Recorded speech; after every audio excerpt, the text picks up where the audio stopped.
My dear brothers and sisters, in the beginning God created the whole world.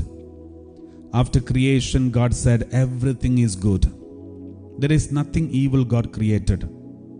After creation, God entrusted the whole universe in the hands of the human being and said, subdue the world and control it, rule over the world. But we human beings started spoiling everything in the world. The air is polluted, which is most important. The earth is polluted, and water is also polluted, and all those who are using these three are also polluted.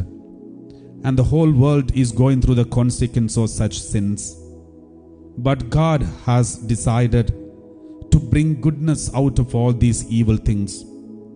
And still this process is continuing. That is why our final destination is not here on earth. If it was here on earth, God would have already cleansed the whole world into a heaven much before that, during the time of Jesus himself. But he has created a beautiful world, the eternal life, the heavenly abode, and where he will make sure that all those who are born again in Jesus Christ will be taken to this holy place where we will live forever in holiness, happiness, joy and peace. And that is what we call the eternal life, and that is what we call the protection that the Lord gives us, the eternal life.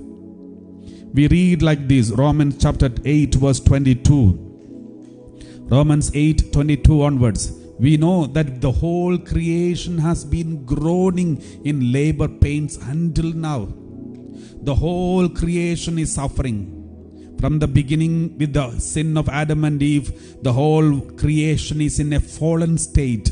Therefore, there is calamity, tragedy, suffering, wars, fight, confusion, death. Innocent people suffer, wicked people suffer, and there is lots of crises in this world. We know the whole creation has been groaning in labor pains until now.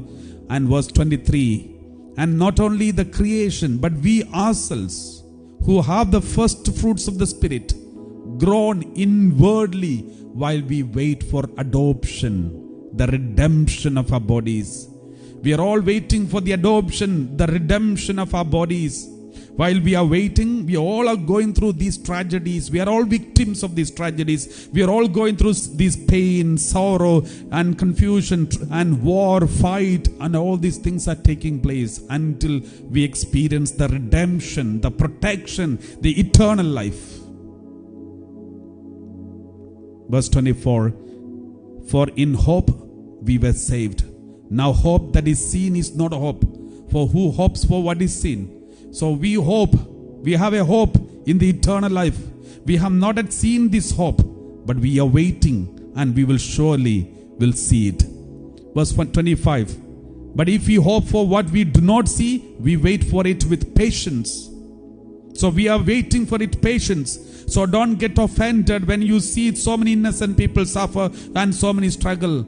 We have a hope, not about a perfect life here on earth, but we have a perfect life waiting for us. That is what we hope for, and that is what is for sure. And that is why Jesus was resurrected and came in front of the people and told them, this is not the end of life. There is a life after death, and I am the witness to it. Jesus said he himself is the witness of the eternal life. We read 26. Likewise, the Spirit helps us in our weakness, for we do not know how to pray as we ought, but that very Spirit intercedes with sighs too deep for words, and that Spirit is interceding for us right now. Verse 27. And God, who searches the heart, knows what is in the mind of the Spirit, because the Spirit intercedes the saints according to the will of God.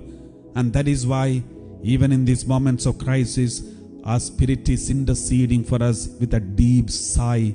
When you have the pain of the Ukrainian people, you feel that pain, and when you pray, your Spirit is interceding for them. Your Spirit is interceding for you and for the whole world in front of God with a deep sigh, and God will surely bring justice to this world and justice to each and every one of us, and will surely take us to redemption.